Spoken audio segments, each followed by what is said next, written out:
नमस्कार, आप देख रहे हैं जनता टीवी। मैं हूं आपके साथ अमन त्रिपाठी। बुलेटिन में रुक करेंगे 2 मिनट में 10 बड़ी खबरों की ओर। अयोध्या में करीब 5200 वर्ग मीटर पर बनेगा उत्तराखंड आवास। उत्तर प्रदेश सरकार ने बढ़ाया भूखंड का क्षेत्रफल। मुख्यमंत्री पुष्कर सिंह धामी ने जताया आभार। ऋषिकेश में 36वां अंतर्राष्ट्रीय योग महोत्सव का शुभारंभ। 22 देशों के करीबन 70 योगाचार्य हुए शामिल। 14 मार्च तक चलेगा महोत्सव। रुद्रपुर में 2 पक्षों में अस्पताल में हुई मारपीट में हुई गाली गलौच और चले धारदार हथियार। डॉक्टर्स की शिकायत पर पुलिस ने मुकदमा किया दर्ज। मामले की जांच में जुटी पुलिस। मसूरी में भूमाफियाओं के हौसले बुलंद। घर की नींव ही खोद डाली, कभी भी धराशायी हो सकता है। 3 मंजिला घर। परिवार वालों ने पुलिस से अवैध रूप से हो रही खुदाई और निर्माण कार्य को रुकवाने की मांग की।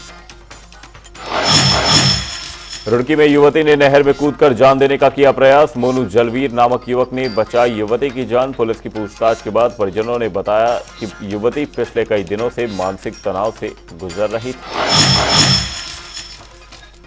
देहरादून में निःशुल्क नेत्र जांच शिविर। टिहरी से बीजेपी की संयोजक और मित्रा फाउंडेशन की अध्यक्ष ऋतु मित्रा की ओर से किया गया शिविर का आयोजन। लोगों ने आंखों की कराई निःशुल्क जांच। देहरादून में ऑटो चलाती दिखी 4 महिलाएं। आरटीओ की ओर से लगातार रहा प्रशिक्षण। रुद्रपुर में आरसीसी ओपन शेड बनाने का काम शुरू। निवर्तमान मेयर रामपाल ने वादे को किया पूरा। पदाधिकारियों ने जताया आभार। हरिद्वार पुलिस को मिली बड़ी कामयाबी। युवक की हत्या के आरोप में सिरफिरे कातिल को किया गिरफ्तार। पुलिस को इनाम दिए जाने की घोषणा। रामनगर ढेला रेस्क्यू सेंटर में एक बाघ की मौत। कुछ दिनों पहले वन विभाग ने किया था रेस्क्यू। पोस्टमार्टम रिपोर्ट के बाद मौत के कारणों का होगा खुलासा।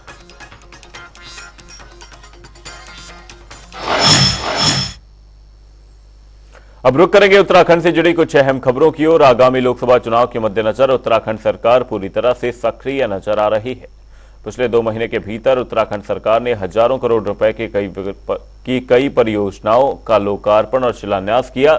इसी क्रम में मुख्यमंत्री पुष्कर सिंह धामी ने मसूरी देहरादून विकास प्राधिकरण के तहत 10 परियोजनाओं का लोकार्पण और शिलान्यास किया। सहस्त्रधारा हेलीपैड के सामने करीब 25 एकड़ में बनकर तैयार हुई सिटी पार्क को सीएम ने जनता को समर्पित किया।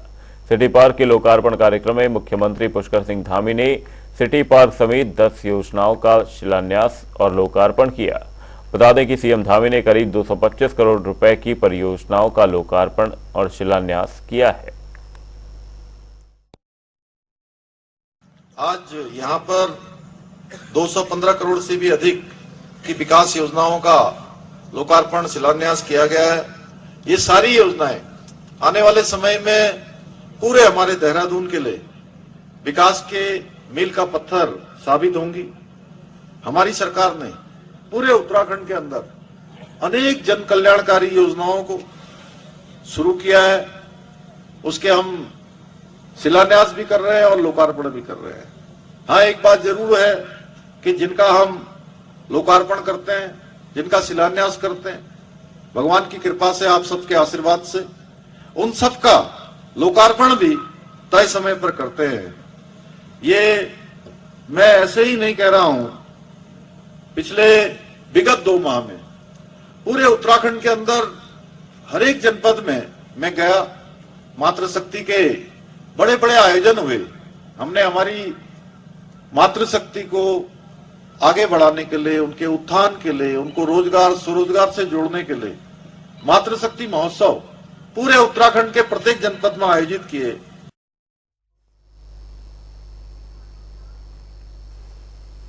2024 के लोकसभा चुनाव को लेकर बीजेपी के चुनाव प्रबंधन समिति की बैठक हुई, जिसमें चुनाव प्रभारी दुष्यंत गौतम के साथ बीजेपी प्रदेश अध्यक्ष महेंद्र भट्ट भी मौजूद रहे। इस दौरान कई मुद्दों पर चर्चा की गई। किस तरह से आगामी लोकसभा चुनाव में प्रचार प्रसार किया जाएगा, किन किन क्षेत्रों में बड़ी चुनावी जनसभाएं की जाएंगी, कहां पर सम्मेलन किया जाएगा, चुनाव प्रबंधन समिति किस तरह से पूरे चुनाव की मॉनिटरिंग करेगी, इसको लेकर पूरी चर्चा की गई। वहीं बैठक से पहले 2024 के लोकसभा चुनाव को लेकर मुख्यमंत्री पुष्कर सिंह धामी ने बीजेपी महानगर कार्यालय से हरी झंडी दिखाकर वाहनों को रवाना किया है। इसमें केंद्र और राज्य सरकार की योजनाओं से आम लोग रूबरू हो सकेंगे। मशीनरी है, अपनी मशीनरी को मोबिलाइज कर रहे हैं और मशीनरी जाके चुनाव के दौरान में जानी है। सभी लोगों के जो प्रबंधन में काम होते हैं, सभी प्रबंधन के बारे में मॉनिटरिंग की गई है। सभी लोग आगे बढ़कर प्रधानमंत्री का सपना आने वाला दशक जो होगा उत्तराखंड का होगा, उसको प्रारूप करने वाले हैं। देश की चुनाव प्रबंधन के बाद लोकसभा आयुक्त चुनाव प्रबंधन की समिति की हमारी बैठकें हैं। आज टिहरी लोकसभा की बैठक थी, इसमें हमारे प्रदेश के चुनाव प्रभारी दुष्यंत गौतम जी आए हुए थे और प्रत्येक बूथ तक की रचना किस रूप में खड़ी हो उसकी पूरी रचना जानकारी दी गई है। अभी जिला अध्यक्ष और हमारे जो लोकसभा के संयोजक हैं, विधानसभा संयोजक हैं, उनके साथ बैठक होने वाली है। उसमें भी कार्यक्रम आगे की रचना बनाएंगे। देहरादून के कांग्रेस कार्यालय में प्रदेश अध्यक्ष करण माहरा ने प्रेस वार्ता की, जिसमें उन्होंने विभिन्न मुद्दों पर अपनी बात रखी। जिस तरीके से ईडी सीबीआई का इस्तेमाल करके लोगों को लालच देके अपनी पार्टी में ले जा रहे हैं, उनको देखना चाहिए। और जो कांग्रेस मुक्त भारत कहती थी वो बीजेपी आज कांग्रेस युक्त बीजेपी हो गई है। 9 में से आपके पास योग्य व्यक्ति नहीं थे, इसीलिए तो 5 हमारे पृष्ठभूमि के लोगों को आपने मंत्री बनाया है। और आज भी आपके यहाँ संगठन चलाने के लिए लोगों की कमी है, इसीलिए कांग्रेस और अन्य दलों के संगठन के लोगों को आप चुरा चुरा के ले जा रहे हैं। ये ऊंट के मुंह में जी रहा है। मोदी जी ने 100 रुपये कम किए हैं, लेकिन उन्होंने अभी राजस्थान और मध्य प्रदेश के चुनाव में 450 रुपये का सिलेंडर देने की बात कही थी। हमारी स्क्रीनिंग कमेटी की बैठक 10 तारीख के बाद बुलाई जा रही है और जो सीसी की बैठक होगी उत्तराखंड को लेकर, उसमें नामों की औपचारिक घोषणा उसके बाद कर दी जाएगी। ये इस बात का उत्तर मनीष खंडूरी दे सकते हैं। कांग्रेस ने अपनी तरफ से कोई कमी नहीं करी। अभी कुछ ही दिन पहले उन्होंने आइडियोलॉजी को लेकर बात भी कही थी कि मैं परिवर्तन चाहता था, आइडियोलॉजी के साथ हूँ, और अचानक इस तरीके का फैसला लिया है। निश्चित ही हमें उस बात का बहुत दुख है और इससे धक्का भी पहुँचा।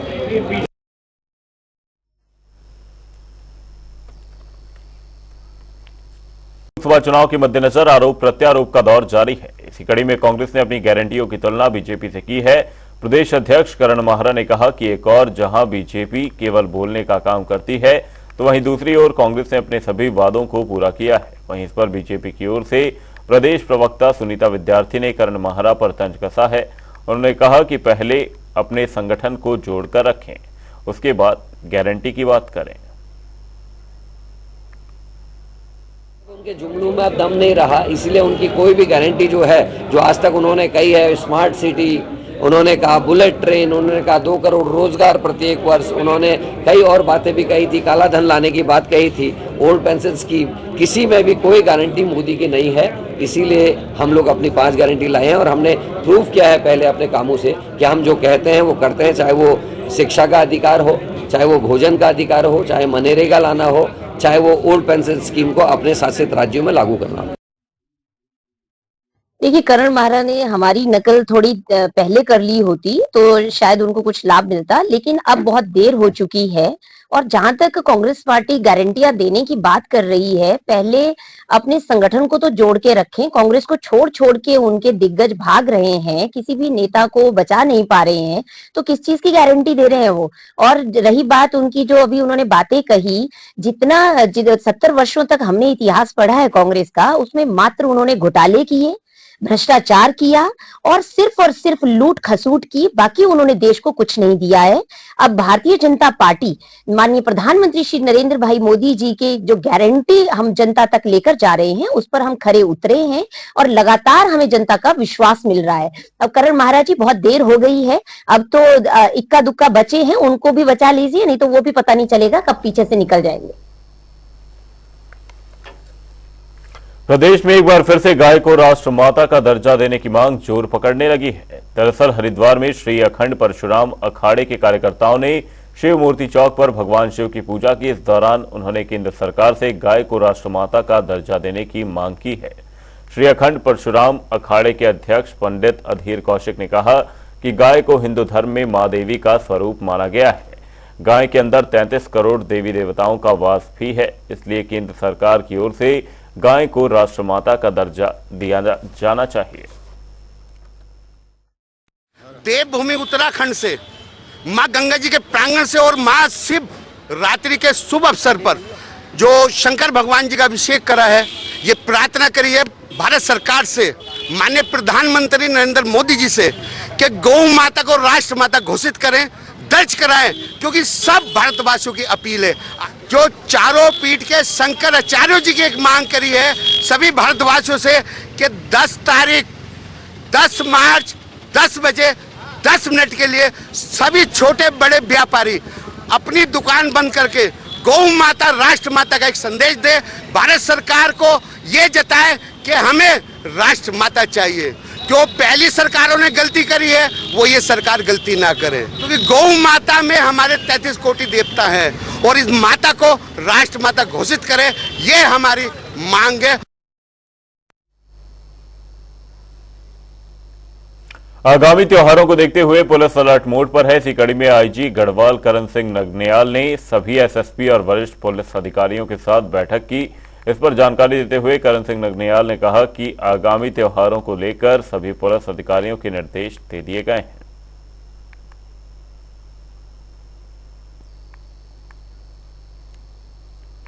लोकसभा चुनाव को लेकर सभी राजनीतिक पार्टियां अपनी कमर कस चुकी हैं। एक और जहां चुनावों में महिला वोटरों को साधने के लिए बीजेपी की ओर से लगातार मुहिम जारी है, तो वहीं कांग्रेस की ओर से भी महिला सुरक्षा और तमाम मुद्दों को लेकर बीजेपी पर हमला किया जा रहा है।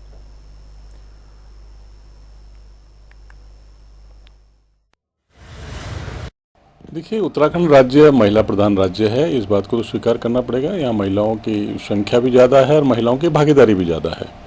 भारतीय जनता पार्टी निरंतर महिला सशक्तिकरण के लिए, महिलाओं के उत्थान और प्रगति के लिए कार्य कर रही है। देश के यशस्वी प्रधानमंत्री नरेंद्र भाई मोदी जी के द्वारा भी महिलाओं के सम्मान के लिए बहुत सारी योजनाएं, उनके जन कल्याण की योजनाएं चलाई रही हैं और उत्तराखंड राज्य में महिलाओं का बहुत ही उनके प्रति स्नेह भी, आदर भी हमेशा बना हुआ है। जिस तरीके से वो महिलाओं के लिए महिला सम्मान निधि है, महिलाओं की जो पेंशन बढ़ाने का काम किया है, जो राशन लोगों को मिल रहा है, जो अंत्योदय की योजनाएं हैं, जो लोगों को मेडिकल फैसिलिटी मिल रही है, सब महिलाएं इनसे प्रभावित होती हैं। तो भारतीय जनता पार्टी का स्पष्ट रूप से मानना भी है और हम लगातार महिलाओं के सम्मान में विभिन्न कार्यक्रम भी करते हैं कि महिलाओं का हमें स्नेह और आशीर्वाद मिलता है।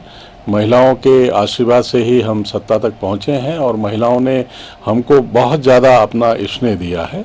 देखिए, मुख्यमंत्री नारी शक्ति की बात करते हैं, लेकिन बेटी अंकिता भंडारी की माताजी श्रीनगर में जो है धरने पर बैठी हुई हैं, उनको उनमें जो है नारी नज़र नहीं आ रही है। बेटी अंकिता भंडारी प्रकरण में न्याय के लिए प्रदेश की बेटियां, प्रदेश की महिलाएं लगातार आवाज़ उठा रही हैं। आंगनवाड़ी की बहनों का दर्द मुख्यमंत्री को क्यों नहीं दिखाई देता?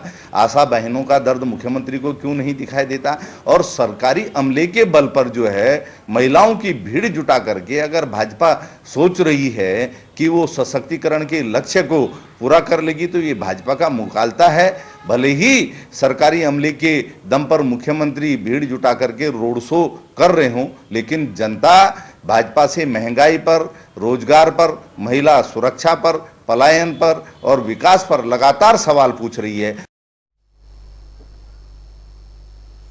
बुलेटिन में फिलहाल के लिए सिर्फ इतना ही। कहीं जाएगा नहीं। जनता डी पर खबरों का सिलसिला रहेगा जारी। तब तक के लिए नमस्कार।